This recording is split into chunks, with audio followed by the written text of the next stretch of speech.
Leitura do livro 4 de Santo Ambrósio de Milão sobre os sacramentos, a Eucaristia. No Antigo Testamento, os sacerdotes costumavam entrar frequentemente na primeira tenda. Na segunda tenda, porém, o sumo sacerdote entrava uma só vez por ano. É isso, evidentemente, que o apóstolo Paulo explica aos Hebreus, acolhendo textos do Antigo Testamento. Na segunda tenda, havia o maná, e aí também havia a vara de Arão, que tinha secado e depois novamente brotado, e o altar do incenso. Hebreus capítulo 9, versículos de 2 a 7. A que leva isso? A fazer-vos compreender o que seja a segunda tenda, na qual o sacerdote vos introduziu, na qual o sumo sacerdote costumava entrar uma só vez por ano, isto é, ao batistério, onde a vara de Abraão floresceu. Antes estava seca, depois brotou de novo, conforme Números capítulo 17, versículo 8. Também tu estavas seco e começaste a brotar de novo na água corrente da fonte. Estavas seco pelo pecado, estavas seco pelos erros e faltas, mas já começaste a dar fruto, pois está plantado junto à corrente d'água, conforme Salmo 1, versículo 3. Talvez diga, o que importa ao povo se a vara sacerdotal tinha secado e brotou de novo? O que é o próprio povo, senão um povo sacerdotal?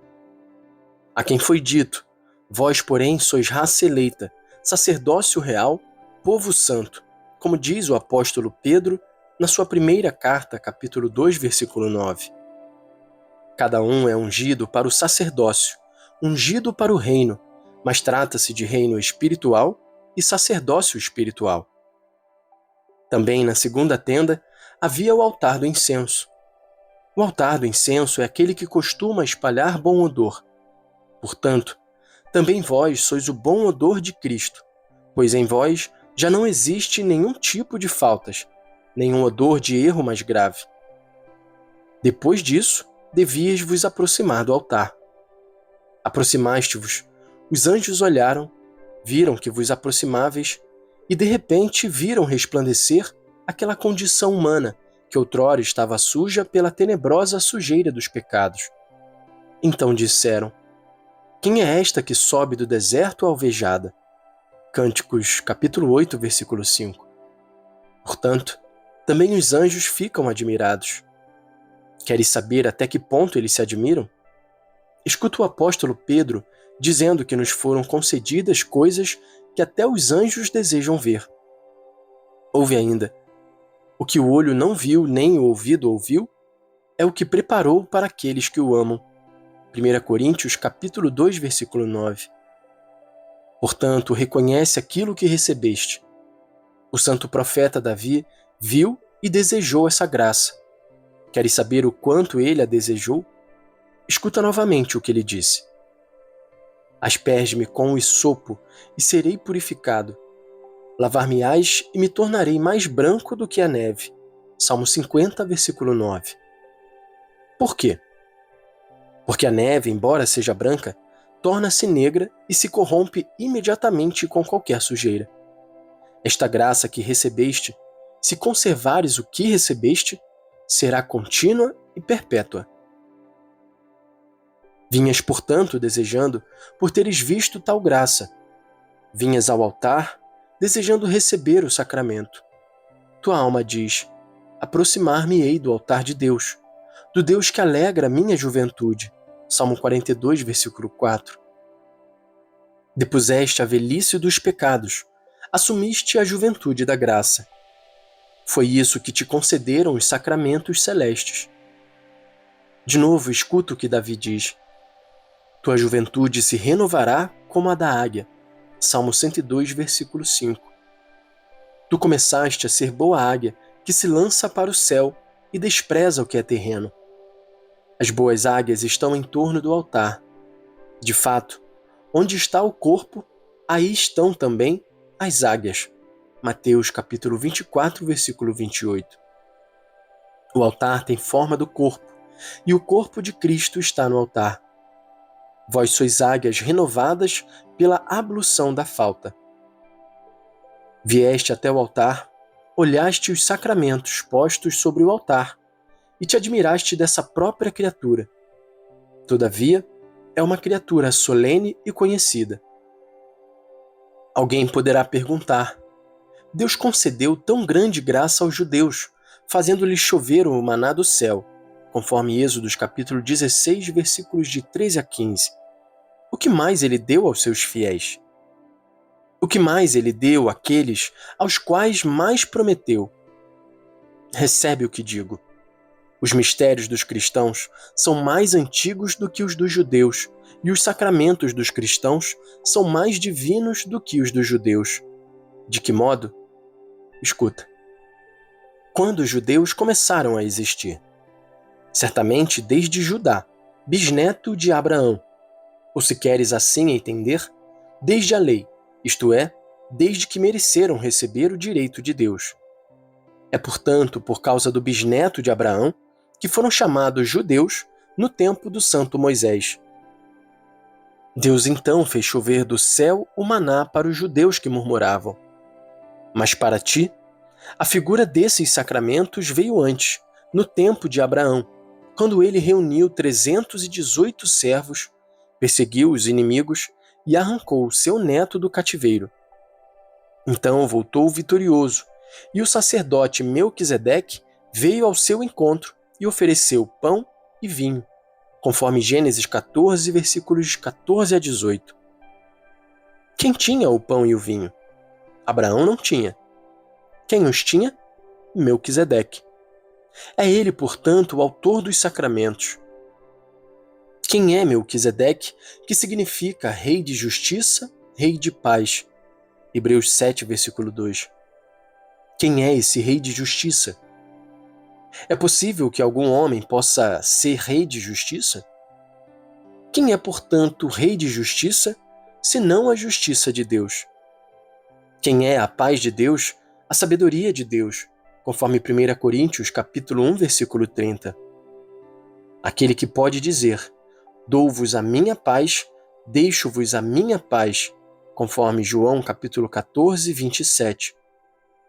Portanto, de início compreende que esses sacramentos que recebes são mais antigos do que os sacramentos que os judeus dizem ter, e que o povo cristão começou antes que o povo dos judeus começasse, nós por predestinação, eles por nome.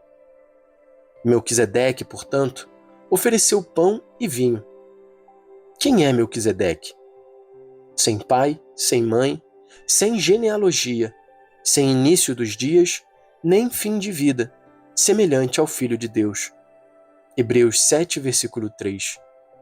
Isso consta na Epístola aos Hebreus. Sem pai e sem mãe, diz ela. O Filho de Deus nasceu sem mãe pela geração celeste, pois ele nasceu unicamente de Deus Pai. Por outro lado, nasceu sem pai, quando nasceu da Virgem. Ele, de fato, não foi gerado por sêmen de homem, mas nasceu do Espírito Santo e da Virgem Maria, saído de seio virginal. Semelhante em tudo ao Filho de Deus, Melquisedeque era também sacerdote, pois também Cristo é sacerdote, e a ele se diz: Tu és sacerdote para sempre, segundo a ordem de Melquisedeque. Salmo 109, versículo 4. Quem é, portanto, o autor dos sacramentos, senão o Senhor Jesus? Esses sacramentos vieram do céu, pois todo desígnio vem do céu. Entretanto, é um grande e divino milagre Deus ter feito chover do céu o maná para o povo, de modo que o povo não trabalhava e comia. Talvez digas: meu pão é comum, mas este pão é pão antes das palavras sacramentais. Depois da consagração, o pão se transforma em carne de Cristo. Demonstremos isso. Como pode ser que o pão pode se tornar corpo de Cristo? Com quais palavras se fez a consagração e com palavras de quem? Do Senhor Jesus. Com efeito, todo o resto que se diz antes é dito pelo sacerdote. Louva-se a Deus, dirige-se-lhe a oração, pede-se pelo povo, pelos reis, conforme 2 Timóteo capítulo 2, versículo 12, e pelos outros. No momento em que se realiza o venerável sacramento, o sacerdote já não usa as suas próprias palavras, mas as palavras de Cristo. Portanto, é a palavra de Cristo que produz o sacramento. Qual é a palavra de Cristo? É aquela pela qual todas as coisas foram feitas. O Senhor ordenou e o céu foi feito. O Senhor ordenou e a terra foi feita. O Senhor ordenou e os mares foram feitos. O Senhor ordenou e toda a criatura foi criada. Vês, portanto, como é eficaz a palavra de Cristo. Se há tanta força na palavra do Senhor Jesus, de modo que as coisas que não existiam começassem a existir, tanto mais é eficaz para que aquela coisa que existiu se transformasse em outra coisa. O céu não existia, o mar não existia, a terra não existia. Ouve, porém, o que diz Davi. Ele disse, e foram feitas. Ele ordenou, e foram criadas. Salmo 32, versículo 9 e Salmo 148, versículo 5. Portanto, para te responder, antes da consagração, não era o corpo de Cristo, mas te digo que depois da consagração, já é o corpo de Cristo. Ele disse e foi feito. Ele ordenou e foi criado. Tu também existias, mas eras uma velha criatura. Depois que foste consagrado, começaste a ser uma nova criatura. Queres saber quão grande é a nova criatura? Todo aquele que está em Cristo é nova criatura. 2 Coríntios capítulo 5, versículo 17. Escuta, portanto, como a palavra de Cristo costuma mudar toda a criatura e muda, quando quer, as leis da natureza. Perguntas como? Escuta, antes de tudo, tomemos o exemplo de seu nascimento. É natural que não se gere homem a não ser de um homem e de uma mulher, através da relação conjugal. Mas por que o Senhor quis? Por que escolheu esses sacramentos? Cristo nasceu do Espírito Santo e de uma virgem, isto é, o homem Jesus Cristo é mediador entre Deus e os homens. 1 Timóteo capítulo 2, versículo 5. Vês, portanto, que um homem nasceu de uma virgem contra as leis e ordem da natureza. Escuta outra coisa. O povo dos judeus estava encurralado pelos egípcios, sem saída por causa do mar. Por ordem divina, a vara de Moisés tocou as águas e as ondas se dividiram, conforme Êxodos 14, 21. Não certamente conforme o costume de sua natureza, mas conforme a graça da ordem divina. Escuta outra coisa. O povo estava com sede e foi até a fonte. A fonte era amarga. O santo Moisés lançou madeira na fonte, e a fonte que era amarga se tornou doce, isto é, mudou o habitual de sua natureza e recebeu a doçura da graça, conforme Êxodo capítulo 15, versículos de 23 a 25. Escuta também um quarto exemplo. O ferro do machado caíra na água, e segundo sua habitude de ferro, afundou. Eliseu jogou a madeira e o ferro imediatamente subiu e veio à tona, conforme 2 de Reis, capítulo 6, versículos 5 e 6. Certamente contra a habitude do ferro, pois é matéria mais pesada do que o elemento das águas. Tudo isso não faz com que entendas o que a palavra celeste realiza? Se a palavra celeste age na fonte terrena, se age em outras coisas, não agirá nos sacramentos celestes? Aprendeste, portanto, que o pão se transforma em corpo de Cristo e que é o vinho, que é a água, que se derrama no cálice, mas que pela consagração celeste se transforma em sangue. Talvez digas, não vejo a aparência de sangue, mas há o símbolo. Do mesmo modo como assumiste o símbolo da morte, assim também bebes o símbolo do precioso sangue, para que não haja nenhum horror de sangue derramado, e, no entanto, se realize o preço da redenção. Aprendeste, portanto, que aquilo que recebes é o corpo de Cristo. Queres saber mediante quais palavras celestes se consagra? Escuta quais são as palavras. O sacerdote diz: Faze para nós com que esta oferta seja aprovada, espiritual, aceitável, porque é a figura do corpo e do sangue de nosso Senhor Jesus Cristo, o qual, antes de sua paixão, tomou o pão em suas santas mãos, olhou para o céu, para ti, Pai Santo, Deus Todo-Poderoso e Eterno, deu graças, o abençoou, o partiu e, partindo, o deu a seus apóstolos e discípulos, dizendo: Tomai e comei disso todos, porque isto é o meu corpo que será partido para muitos. Presta atenção. Do mesmo modo, tomou também o cálice depois da ceia, antes de sua paixão, olhou para o céu, para ti, Pai Santo, Deus Todo-Poderoso e Eterno, deu graças, o abençoou, deu a seus apóstolos e discípulos, dizendo: Tomai e bebei disso todos, porque este é o meu sangue. Conforme Mateus 26, versículos 26 a 28, Lucas 22, versículo 19 e seguinte, 1 Coríntios, capítulo 11, versículos 23 e seguintes. Vi que são todas palavras do evangelista até tomai. Seja o corpo, seja o sangue. A partir daí, são palavras de Cristo. Tomai e bebei disso todos, porque este é o meu sangue. Repara também nos pormenores, o qual, antes de sua paixão, tomou em suas santas mãos. Antes da consagração, é pão, mas quando as palavras de Cristo aparecem, é corpo de Cristo. Escuta então o que ele diz: Tomai e comei disso todos, porque isto é o meu corpo. Antes das palavras de Cristo, também o cálice está cheio de vinho e de água. Do momento em que as palavras de Cristo são usadas, isso torna-se o sangue que redimiu o povo. Vede, portanto, de quais maneiras a palavra de Cristo tem poder para transformar tudo. Além disso, o próprio Senhor Jesus testemunhou-nos que recebemos seu corpo e seu sangue. Por acaso devemos duvidar da fidelidade do seu testemunho? Volta comigo agora ao meu assunto. De fato, é grande e venerável que o maná tenha chovido do céu para os judeus. Mas procure entender, o que é maior, o maná do céu ou o corpo de Cristo? Sem dúvida, o corpo de Cristo, que é o Criador do céu. Com efeito, aquele que comeu o maná morreu. Quem comer este corpo terá a remissão dos pecados e não morrerá para sempre, conforme João capítulo 6, versículos 49 a 59.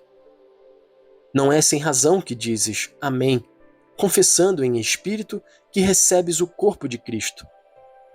Quando te apresentas, o sacerdote te diz corpo de Cristo, e tu respondes Amém, isto é verdadeiro. O que a língua confessa, que a convicção o conserve, para que saibais, este é o sacramento, cuja figura veio antes. Conhece então qual é a grandeza do sacramento. Vê o que ele diz: todas as vezes que fizerdes isso, fazei-o em minha memória, até o dia em que eu retornar, conforme 1 Coríntios capítulo 11, versículo 26. O sacerdote também diz: celebrando, pois, a memória de sua gloriosíssima paixão, da ressurreição dos infernos e da ascensão ao céu, nós te oferecemos esta hóstia imaculada, hóstia espiritual, hóstia incruenta, este pão santo e o cálice da vida eterna. E te pedimos e suplicamos para que aceites esta oferta no teu sublime altar, pelas mãos dos teus anjos, assim como dignastes aceitar as ofertas do teu servo, o justo Abel, o sacrifício do nosso patriarca Abraão e o que te ofereceu o sumo sacerdote Melquisedeque. Portanto, todas as vezes que o recebes, o que é que o apóstolo te diz? Todas as vezes que o recebemos, anunciamos a morte do Senhor, conforme 1 Coríntios capítulo 11, versículo 26. Se anunciamos a morte, anunciamos a remissão dos pecados. Se todas as vezes que o sangue é derramado para a remissão dos pecados, devo recebê-lo sempre, para que perdoe sempre os meus pecados. Eu que peco sempre, devo sempre ter um remédio. Até agora e também hoje, nós vos demos os esclarecimentos que nos foi possível. Amanhã e sábado, porém, falaremos o quanto possível sobre a oração dominical e a ordem da oração. Que o Senhor, nosso Deus, vos conserve a graça que vos deu e que Ele se digne iluminar mais plenamente os vossos olhos que Ele abriu. Por seu Filho unigênito, Rei e Salvador, Senhor nosso Deus, pelo qual e com o qual Ele tem o louvor, a honra, a glória, a majestade, o poder, com o Espírito Santo, desde os séculos, agora e sempre, e pelos séculos dos séculos. Amém.